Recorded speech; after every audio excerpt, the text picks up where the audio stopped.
choices, and we've never been able to do a story like this before. It gives us a few more options. The Whalers last night beat the Bruins 6-4. They sweep the season series, and they did it in front of 15,126 fans. And for those of you who are in the know, yes, that means it was a sellout, their 9th sellout of the season. And they expect to sell out the Civic Center 6 or 7 more times before the playoffs arrive. Now, it's taken a long, long time, but this franchise has finally made it. They'll probably turn a profit this year, but the Whalers aren't the only folks in that building who are smiling these days. The line changes, 2-on-2, Lawless drives, and he scores! And the Whalers rack up yet another W. Their lead over Montreal stretches to 3 points. They've ventured into uncharted waters. The Whalers are setting the pace in the Adams division in first place, and that means nothing but good news for everybody. Bill Barnes, the Whalers' vice president of marketing, calls it a ripple effect. For instance, their success last year in the playoffs led to increased season ticket sales this year, and so on and so on.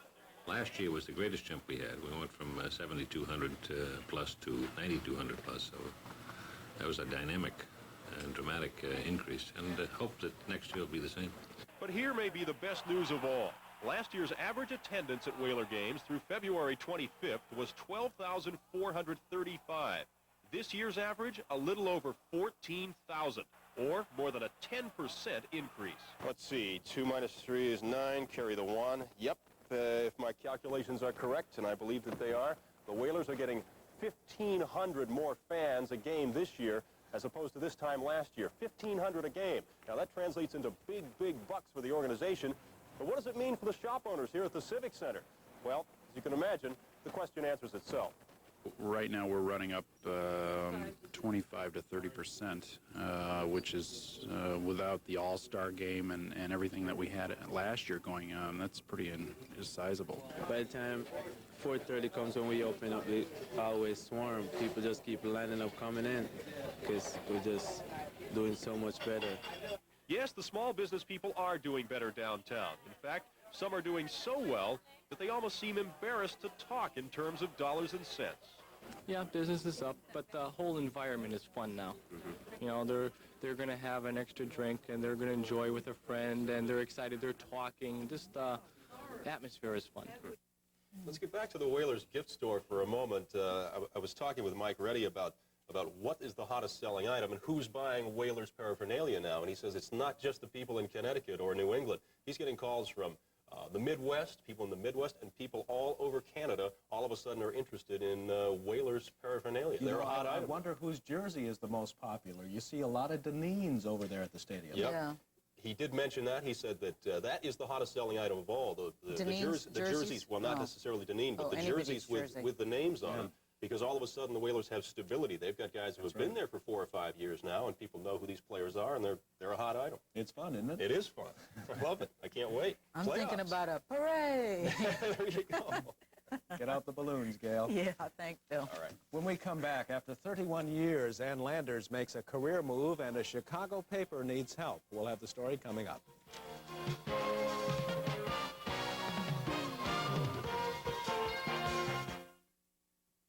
Hi, I'm Bob Barker. If you're 45 to 74, perhaps you've given...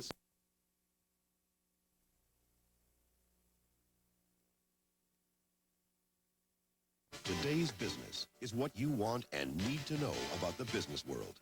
It's corporate strategies, who's banking on today, who's building for the future. It's consumer information, sorting out interest rates and timely tax tips. It's economic outlook, from balancing the federal budget to weighing the issues of Wall Street. When it comes to making money, the buck starts here with Today's Business. Today's Business, tomorrow morning at 6 on Channel 3. We told you about it at the top of the newscast, and as you can see, several fire companies are on the scene at this hour of a lumberyard fire in South Windham. This thing's been burning for about an hour now. We are told there are no injuries. Sky 3 pilot Jack Mayers overhead. Jack, what have you been able to learn? Okay, Don, I just arrived over the scene about 2 minutes ago. This is the Windham Lumber Company out in Windham, Willimantic area, and we've been told there are 6 local fire companies right now that are fighting this fire. It is out of control.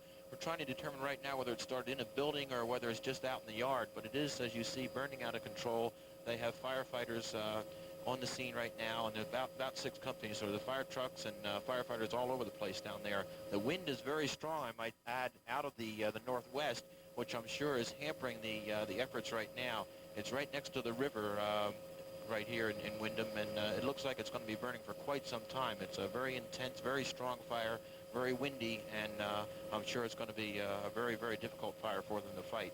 Jack, the fire companies emphasized to us in our contacts with them that nobody has been hurt. Have you heard anything to the contrary now? At this point, there are no reports at all, Don, of anybody being injured. I believe it probably started after the company was closed. So right now, unless there have been some firefighters that may have been injured, but at this point, there's no reports of anybody being injured. Okay, thank you, Jack. We want to advise people to stay away from the area and further advise that routes 32 and 203 in the area of that fire have been closed off. The fire burning out of control, but again, once again, there have been no injuries, and as Jack said, it's going to be a long fire. Yeah, pictures very, very graphic. Hilton, he said something about the wind tonight that was making it a little, that he thought it was making it a difficult thing to fight. Well, we've got that northwesterly wind, and Jack is up there. He looks at the wind before he takes off. At Channel 3, our winds are out of the northwest, not quite as strong. They're at 10 miles an hour, but that certainly is enough to fan the flames. 36 degrees was our temperature at 6. Updating that, it's now 30, but the winds haven't changed, still northwest of 10. Our weather watcher, Buddy Potts from Granville.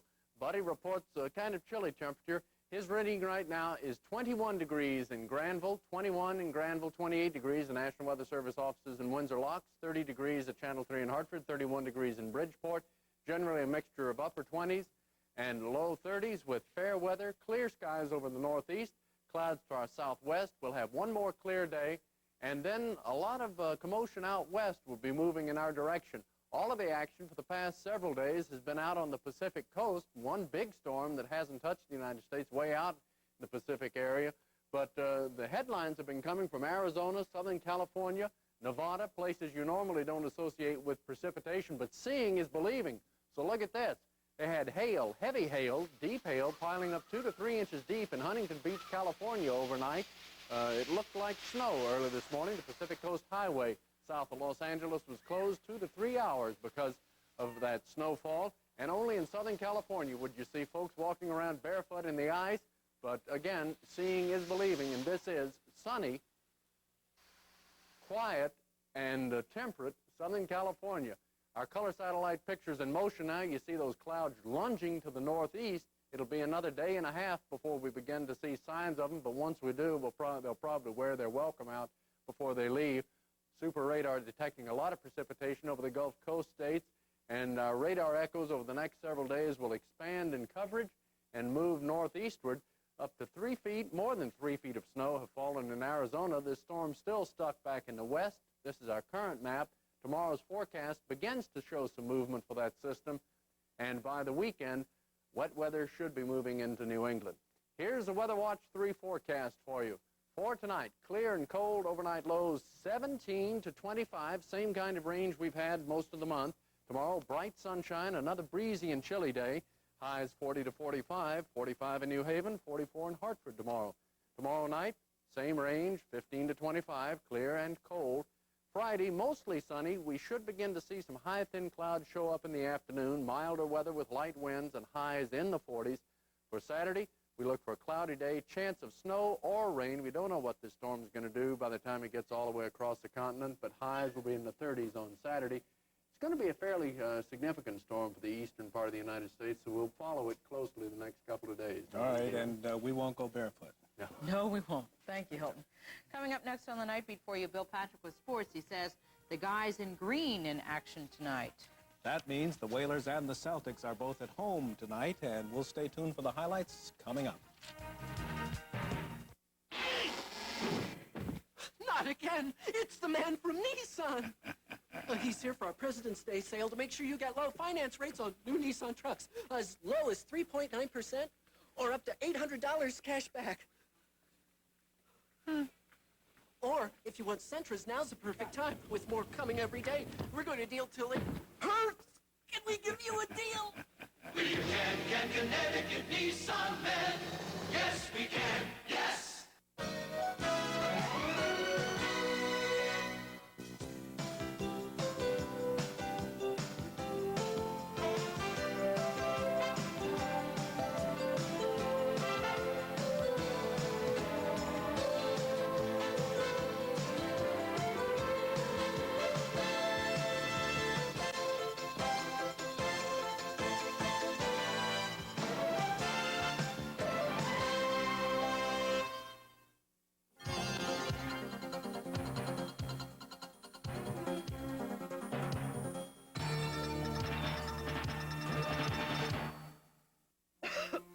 come too close. I have a bad cough and a cold. No one appreciates the way Mom takes care of everyone until Mom gets sick. What do we do now? Mom always takes care of us. That's when the person who doctors the family turns to Robitussin, because more doctors and pharmacists recommend Robitussin than any other cough medicine. Feeling better, Mom? I was. Robitussin, recommended by more doctors, pharmacists, and Dr. Mom. Well, we know going into the game tonight, the Hartford Whalers had lost two. Count them, two in a row. Yep, I remember. He told us that last night. When they're the most dangerous. Keep that in mind. Okay. Sometimes all the Whalers need is a really good reason to get pumped up for a game, and tonight they found one. The Boston Bruins came to town, and if that doesn't get your green blood boiling, nothing will. The ice looking a little chippy again tonight. A giveaway here, Steve Casper to Sly Turgeon, and the Whalers took a 3-2 lead in the second. Another giveaway in their own end, and Ronnie Francis feeds Kevin Dineen, and the Whalers led it 4-2 after two. But Boston is a team that doesn't quit. Now look at what Rick Middleton had to shoot for right here. What, about 3 inches?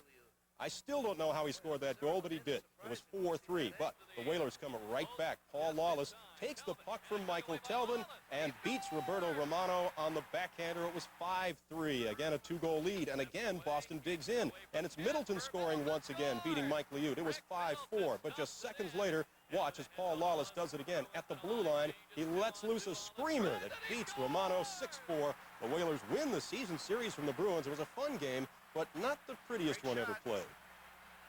Kind of a sloppy game, huh? A little bit, both sides. I think so. It just seemed the teams were a little tight at the start. You know, the puck was bouncing around a bit, and there was giveaways, and you know, just like Sly's goal, you know, he stepped in and intercepted a pass, and you know, that's not a typical Boston-Hartford game, but I don't think the fans were disappointed. It was exciting, and you know, as all Boston games are. So the final, Whalers 6-4. So at the moment, they are 4 points up on Montreal, pending the outcome of their game with Chicago. And right now, the Canadiens and the Blackhawks are tied 3-3 in overtime. The Rangers tonight tripped Toronto 4-2, another win for the Rangers on the road. And look at New Jersey handing Edmonton their 3rd straight loss. American Hockey League, New Haven over Springfield 5-3, and Baltimore beat